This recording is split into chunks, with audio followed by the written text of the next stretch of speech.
खबर लखीमपुर खीरी के ब्लॉक निघासन से, जहां सैकड़ों की तादाद में किसानों ने डीएम को जाकर सौंपे ज्ञापन।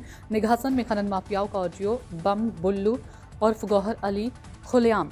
पुलिस प्रशासन को दे रहा चुनौती। 8 साल से अवैध खनन का खेल सिंगाही तिकुनिया पुलिस को हफ्ता भेजने का दावा करता वायरल ऑडियो। प्रिंट और सोशल मीडिया में लगातार खुलासे, फिर भी बेखौफ खनन माफिया बल्लू और गौहर अली। 500 मीटर दूर मंदिर पर मंडरा रहा खतरा। पुजारी माता प्रसाद की चेतावनी, नदी में समा जाएगा मंदिर। पैसा जाता है पुलिस को, लोगों को भ्रमित कर रहा खनन माफिया। इलाके में दहशत का माहौल। नमस्कार। आज मेरी मौजूदगी है उत्तर प्रदेश के जनपद लखीमपुर खीरी के अंदर। जैसे कि आज मैं दिखाऊंगा आपको, ये जहां मैं खड़ा हूं, ये हमारे पीछे जिला अधिकारी मजिस्ट्रेट कार्यालय है। इसी के बाहर मैं मौजूद हूं। आज हमारे साथ में मांझा ग्राम पंचायत से फिर वही किसानों का मजमा एकत्रित हुआ है। हम सीधा उनसे बातचीत करेंगे, क्या कुछ मामला रहा है जो आए दिन वो बराबर जो है डीएम कार्यालय के बाहर दिखाई पड़ते हैं। क्या कुछ चीजें हैं जो उनकी अभी पूरी तरीके से नहीं पूरी हो पा रही है, क्या कुछ रहा है। आइए हम सीधा उन्हीं लोगों से बातचीत कर लेते हैं, क्या कुछ मामला रहा है। जी बाबूजी, क्या नाम है आपका? मेरा नाम परमजीत सिंह पम्मी, मैं पूर्व प्रधान मांझा। आज आप डीएम कार्यालय के बाहर आज आप लोग के द्वारा फिर एकत्रित हुआ गया है, क्या कुछ रहा है जो आए दिन आप लोग बराबर जो है डीएम कार्यालय? देखिए, ऐसा है, ग्राम सभा मांझा में एक खनन का पट्टा आवंटित किया गया है। उसका हमारे ग्रामवासी सारे विरोध कर रहे हैं, हम लोग विरोध कर रहे हैं, क्योंकि उससे हमारे गांव के अस्तित्व को खतरा है। अच्छा। क्योंकि उसी नदी के किनारे जो चौराहा नाला है, उसी किनारे पहले ये आधा दर्जन घर जो है पहले ही नदी में समा चुके हैं। अगर वहां से खनन होता है तो गांव का नामो निशान ही मिट जाएगा। इस विषय में आए हैं। लगभग 1.5-2 महीने से वो ठेकेदारों ने अपना काम किया है, पुल बना लिया है। खैरीगढ़ रोड पीडब्ल्यूडी की तरफ से उन्होंने रास्ता तटबंध तोड़ दिया, नदी का किनारा। मात्र रोड और उस तटबंध की दूरी 30 मीटर है। तो अभी कल को वहां पे एक टीम गई हुई थी जिसमें खनन इंस्पेक्टर आशीष सिंह भी मौजूद थे और निघासन एसडीएम साहब भी मौजूद थे, पीडब्ल्यूडी के भी अधिकारी मौजूद थे। उन लोगों के द्वारा वहां पे क्या आश्वासन दिया गया? देखिए, अगर मैं आपको एक बात वो कहूँ कि हमारे पंजाबी में कहावत है कि गोंगलू से मिट्टी झाड़ना, यानी कि वो जो शलगम होता है ना, उसकी जड़ें होती है, उसमें मिट्टी झाड़ना, वो कार्य वो टीम करके गई है।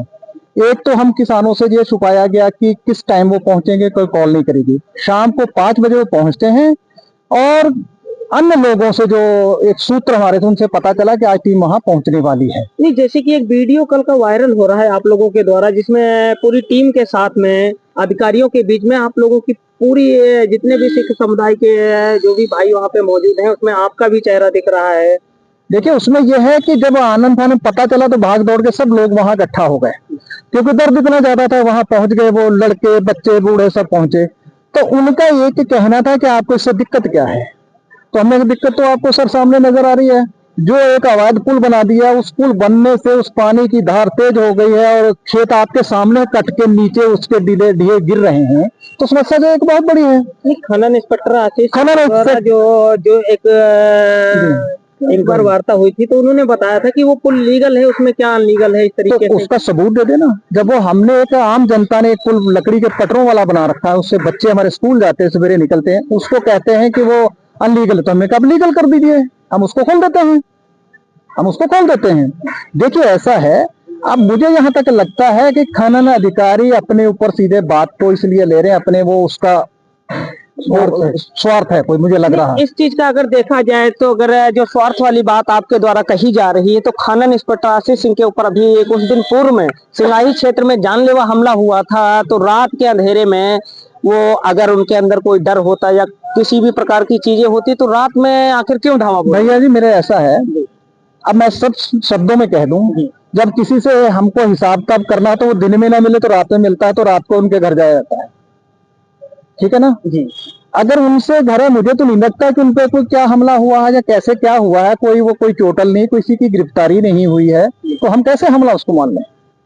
खनन को लेकर अगर देखा जाए तो बराबर आए दिन खनन इंस्पेक्टर जो आशीष सिंह है वो बराबर फील्ड में दिखाई पड़ते हैं, लोगों के बीच में दिखाई पड़ते हैं, और उसके बावजूद भी खनन रुकने का नाम नहीं ले रहा है। भाई जी, मैं तो 2 महीने से खनन अधिकारी को बुला रहा हूँ, आके मौका देखिए, और वो वहां तो जाने को इच्छुक नहीं है, लेकिन जहाँ खनन होता है वहां बड़ी जल्दी पहुंच जाते हैं। तो इसका मतलब क्या समझेंगे आप? अभी एक ऑडियो वायरल हो रहा है एक दरेटी घाट और कटका घाट को लेकर, उसको लेकर क्या सच्चाई है? देखिए, ऐसा वो मैंने सुना है, वीडियो सुना जो वायरल हुआ है, अब उसमें तो साफ साफ नजर आ रहा है, वो तांगे के घोड़े की भी टापें सुन रहे हैं, वो जो बंदा बता रहा है वो नाम भी बता रहा, तो उसने तो यहाँ तक खोल दिया है कि मैं टिकुनिया कोतवाली को भी पैसा देता हूँ, सिंगाई थाने को भी देता हूँ। तो इसमें तो कोई संदेह की बात ही नहीं है। और अगर ऐसा है तो जो थाना सिंगाही और थाना कोतवाली है उस आदमी को पकड़ के लाना चाहिए और उससे पूछताछ करनी चाहिए। नहीं, उसके ऊपर अभी ये बराबर खबरें चल रही हैं, उसके बावजूद भी कोई कार्रवाई ही नहीं हो रही है। तो भैया ये इसके बारे में तो मैं नहीं कह, ये तो अधिकारी लोग ही बता सकते हैं कि इसमें क्यों नहीं कार्रवाई हुई, हिस्सेदार होंगे क्यों हो बात को उठाएंगे। तो ये चीजें सब हैं, बैठे हैं। लेकिन ये है कि हाँ, ये मैं जरूर कहूंगा खनन होता है, पहले दिन में होता था, अब रात के अंधेरे में होता है। अभी दरेटी घाट के ऊपर एक बहुत ही पुराना मंदिर, जिसे प्राचीन मंदिर कहा जाता है, उस मंदिर के एक बुजुर्ग पुजारी जी हैं जो एक वीडियो में पूरी तरीके से निर्वस दिखाई पड़ रहे हैं कि हमारे मंदिर को बचा लीजिए, नहीं तो वो क्या नाम करके, बुल्लू नाम करके कुछ खनन माफिया का नाम ले रहे हैं, जिसके द्वारा कहा जा रहा है कि मैं बराबर थाने चौकियों को पैसा दे रहा हूं। इस तरीके से उसका एक ऑडियो वायरल हो रहा है। तो बाबा जी का साफ तौर से कहना ये आ रहा है उसमें कि हमारे मंदिर को बचाया जाए, नहीं तो ये नदी के चपेट में आ जाएगा। देखिए, मंदिर हो या किसान की खेती हो, ये सरकार का पहला फर्ज बनता है कि उनको देखा जाए, उनको रोका जाए, उन लोगों पे लगाम लगाई जाए। क्योंकि दरेटी में मेरा जाना तो नहीं, मैंने वीडियो के जो वायरल हुआ उससे ही मुझे ये सारी जानकारियां मिली हैं। लेकिन ये जो हो रहा है ये बहुत गलत हो रहा है, इसमें पुलिस प्रशासन को संज्ञान लेना चाहिए। नहीं, धार्मिक स्थल है, जैसे कहना वो है कि जो दरेटी घाट के ऊपर मंदिर है और वहीं से वो खनन करवा रहा है, तो धार्मिक स्थल है, इस पे प्रशासन को संज्ञान लेना चाहिए। उसको तो आम आदमी नहीं रोक पाएगा, उसको तो प्रशासन ही रोक पाएगा। आम एक व्यक्ति अगर रोकेगा, अपने भी देखा होगा कल परसों की घटना है, सरदार लोग गए थे और खनन माफिया ने उनकी पगड़ी भी उतारी, उनको मारा पीटा भी। किस क्षेत्र की घटना? ये पलिया की है, बहुत बड़ा वीडियो वायरल हो रहा है। तो खनन माफियों को तो इतने हौसले बड़े हैं, वो तो आदमी को आदमी नहीं समझते हैं। और मुझे एक दिन मैं पेपर पढ़ा था, मुझे ये भी पता चला कि पत्रकारों पे भी अटैक किया है खनन माफियों ने। जैसे कि अगर देखा जाए तो बराबर सुर्खियों में खनन को लेकर निघासन क्षेत्र बना हुआ है, और उसके बावजूद भी अभी तक कोई कार्रवाई जैसी ऐसी चीजें नहीं हो पा रही हैं कि बराबर लोग तांगे से भी खुदाई कर रहे हैं, डल्लपों से भी कर रहे हैं, ट्रालियों से भी कर रहे हैं। तो आखिर ये कब रुकेगा? पत्रकार महोदय, मैं आपको बता दूं, जिस क्षेत्र में बाहुबली होंगे वहां गलत काम होते ही, बस इतना ही मैं कहना चाहूंगा। Thank you. ये हमारे साथ में मांझा ग्राम पंचायत से पूर्व प्रधान पम्मी जी मौजूद थे, जिनसे हमने बातचीत की है, जिनके बोल काफी ज्यादा एक प्रभावशाली दिखाई पड़ रहे हैं। जिनका कहना है कि जो खनन माफिया का एक ऑडियो वायरल हो रहा है, उस पर अभी तक जब वो थाने चौकियों को ललकार रहा, उसके बावजूद भी अभी कार्रवाई नहीं हुई है। क्या कुछ मामला रहा है जो एक ऑडियो वायरल हो रहा है? उसमें शायद बुल्लू उर्फ जौहर अली करके नाम वो अपना बता रहा है, और थाने को भी पैसा देने की बात कर रहा है, कोतवाली को भी देने की बात कर रहा है। इस तरीके से वो मुद्दे बराबर उठा रहा है। कहां तक इस मामले में क्या सच्चाई है? आखिर प्रशासन क्यों नहीं जग रहा है? उसके ऊपर क्यों कार्रवाई करने में कतरा रहा है?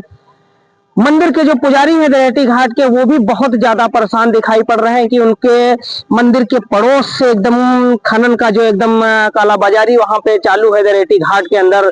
आने वाले समय में पुजारी जी के जो मुंह से आवाज निकल रही है, उसमें साफ तौर पे यही कहना हो रहा है कि मंदिर ध्वस्त होने की डर बना हुआ है। इसी तरीके से अगर बुल्लू नहीं माना और खनन बराबर करता रहा व करवाता रहा, तो आने वाले समय में मंदिर जो है नदी के बीच में ढह जाएगा, और किसानों की जमीन जो है वहां पे काफी ज्यादा नुकसान भी हो रहा है। उसके बावजूद भी बुल्लू नहीं मान रहा है, बराबर जो है वो तांगे से डल्लप से बराबर खनन करवा रहा है रात के अंधेरे में, किसी की भी बात नहीं मान रहा है। इस तरीके से लोगों का कहना है, वहां के जो पुजारी जी हैं उनका भी कहना है। आप बने रहें इसी तरीके से, जल्द मिलते हैं किसी नई खबर पे। तब तक हमें दीजिए इजाजत। कैमरामैन ताज खान के साथ न्यूज नेशन 81 से अतीक शेख की रिपोर्ट।